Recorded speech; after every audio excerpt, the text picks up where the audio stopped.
There's a sound I can't forget. Not a scream, not a sob, just the way she said my name that night, like it still had hope in it. That's what breaks me. Hi, I'm Noah. I'm 26, and this is the story I've never told anyone. Not even in therapy, not even to the woman I almost married. Call it, she was my friend. She called me home and asked with a smile, "Are you free today?" It began on a rainy Thursday in February, and I swear the sky was crying for both of us. I just stepped out of the boardroom at Madison and Chase, the media firm I'd been slaving at for the past 3 years. You know, the kind of job where your coffee is always cold and your dreams get smaller every day? That's where I was.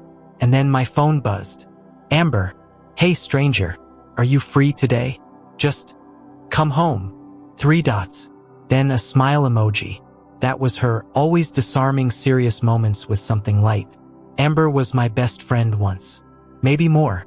We grew up next door in Vermont.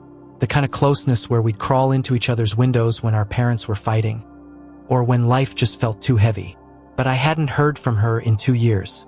2 years since I ghosted her. 2 years since I left without goodbye. 2 years since I betrayed the one person who knew me before the world taught me how to lie. So when she called me home, I froze. My manager's voice was still echoing in my ear. Some talk about a promotion, about London, about finally being seen. And yet, all I could hear was the way she said my name in that text. Like it still meant something. I rented a car, told work I had a family emergency, and I drove. Through sleet, through silence, through miles of unfinished apologies. Her street hadn't changed. Same white porch swing, same overgrown lilacs. But the energy, it was different. Still, quiet, too quiet. She opened the door like she'd been expecting me for hours. "Hey, city boy." Her voice was softer now, but there was still that teasing spark in it. She was wearing that oversized gray sweater I used to steal back in college. The one she said smelled like would smoke and mistakes. Her hair was shorter now, but her eyes? Still the same deep hazel that once knew everything about me, even the parts one hid from myself. "You came," she said, like it was both a question and a confession. "You called?" I replied, trying to keep my breath from shaking. We sat on the porch for a while. She offered tea. I said yes. Neither of us sipped. There was tension between us, but not anger. More like silence that had grown teeth. Finally, I asked, "Why now, Amber? After everything?" She looked down at her hands, fingers tracing the rim of her mug. "Because I'm leaving." The words hit like frostbite. Leaving. I got accepted into a long-term artist residency in Kyoto. It's a big deal. Then she looked at me, really looked, like she was measuring who I'd become. "But before I go, I needed to see you. Just once. Just to understand." I wanted to tell her everything. About the mess I'd made of my life. About the engagement I broke off last fall. About how nothing ever felt whole since I walked away from her. But before I could speak, she pulled out something from her sweater pocket. A key. My old house key. "I found this in the attic last month," she said. "You gave it to me when we were 16. Said if anything ever went wrong, I should use it. And I did. Over and over. But the one time I needed you, you weren't there." Her voice cracked. Not angry, just shattered. "I'm sorry," I whispered. "And I meant it. God, I meant it. Why did you leave, Noah?" That's when I told her. About the fight with my dad. The night he threw a bottle across the room and told me I'd never be good enough for a girl like her. About the internship offer in New York I took without telling her because I thought it was the only way to prove him wrong. "I thought I was protecting you from me." Amber closed her eyes. "You never asked what I wanted to be protected from." Silence again. But this time it wasn't sharp. It was full of everything we never said. She stood. "Come inside. There's something you should see." I followed her in. The house smelled like cinnamon and cedar. Memories hit like waves. Sleepovers, movie nights, whispered secrets. Then she led me upstairs. To her art room. The walls were covered, with me. Sketches.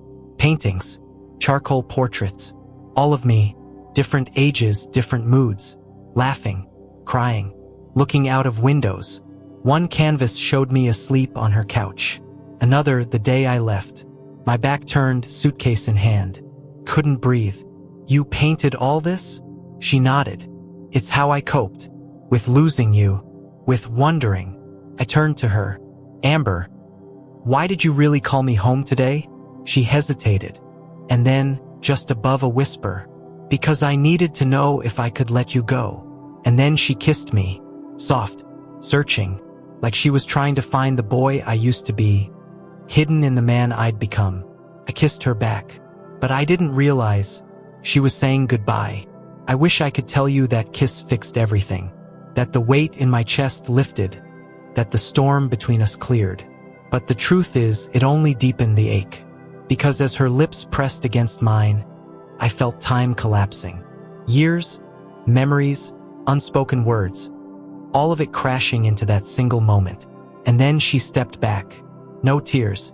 No anger. Just clarity. That's all I needed, she whispered. To know that it was real. That what we had wasn't just something I made up in my head. I stood there, stunned. My hand still half reaching for her. My mouth slightly open. Like my heart hadn't caught up with what was happening. Wait, I said. Amber, we can try again. I'm here now. I can. But she shook her head gently. Noah. I'm not the same girl who waited at the station with a letter you never picked up.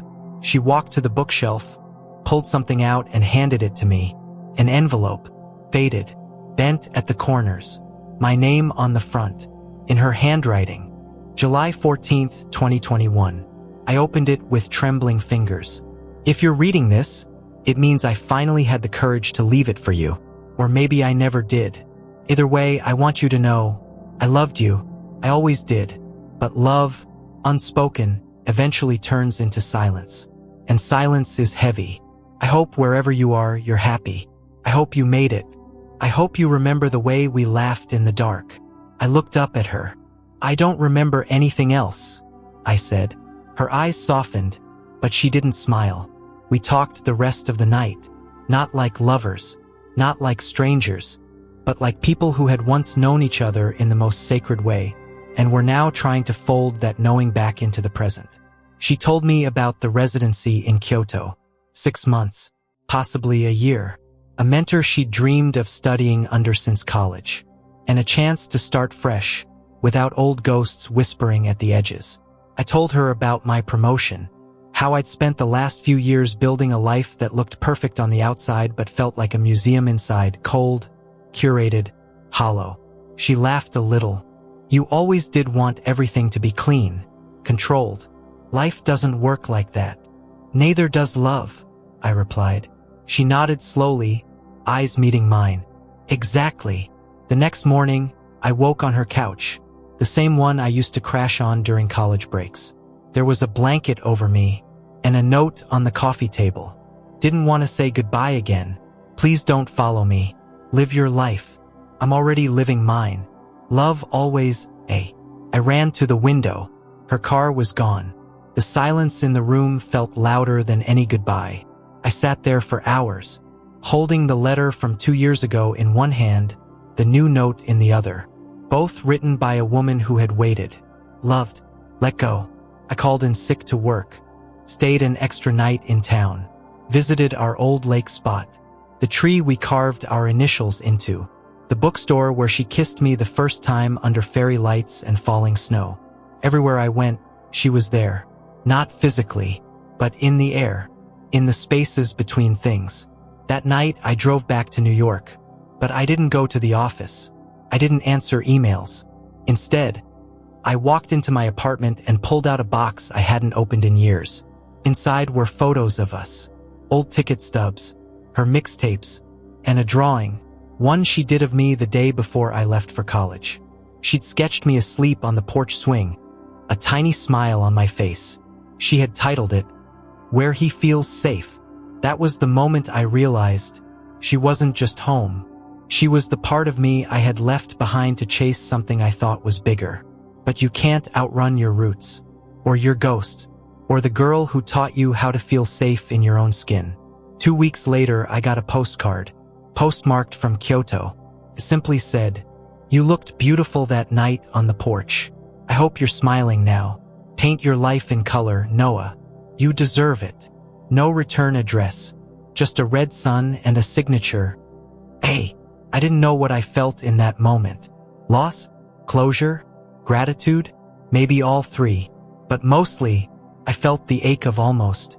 I kept that postcard pinned to my fridge like a prayer I didn't know how to say out loud. Days turned to weeks. Spring gave way to summer. I went back to work, back to the rush of deadlines and fluorescent lights. People asked where I'd been, what had changed. I smiled politely. I didn't answer. How do you explain to someone that your heart is now living in a country 6,000 miles away? That the love of your life didn't leave you? She outgrew the waiting. That her absence taught you more about love than her presence ever could? I started painting again. You probably don't know that part of me. Most people don't. Back when Amber and I were 17, she used to sneak me into her mother's studio. She'd paint in oil, I in charcoal. She once said, "Noah, your lines always tremble a little, like they know something's coming."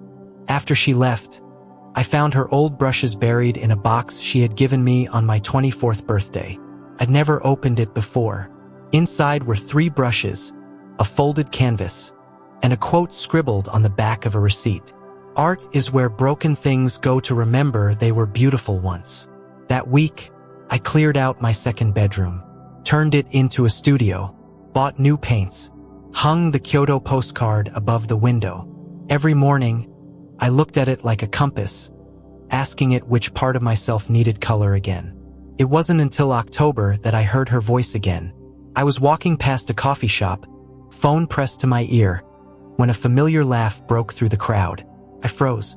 My heart thudded. I turned, but it wasn't her. Just someone with the same cadence, the same warmth. But it was enough to bring me back. To us. To Vermont. To the porch. To that night when she asked, "Are you free today?" I think, in a way, she was never really asking about that day. She was asking something bigger, something deeper.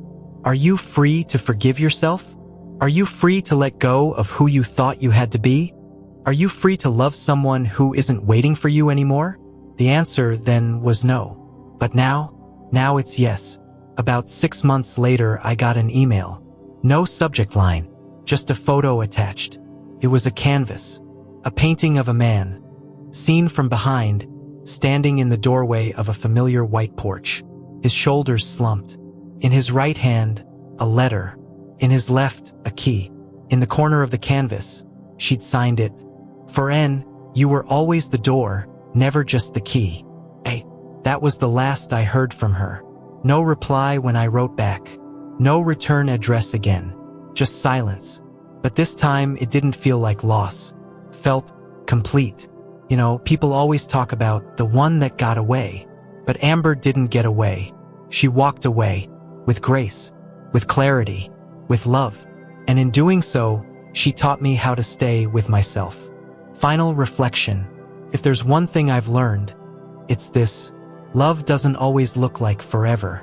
Sometimes it looks like a call that brings you home, so you can learn how to leave again, this time whole. She was my friend. She called me home and asked with a smile, "Are you free today?" I wasn't then, but I am now.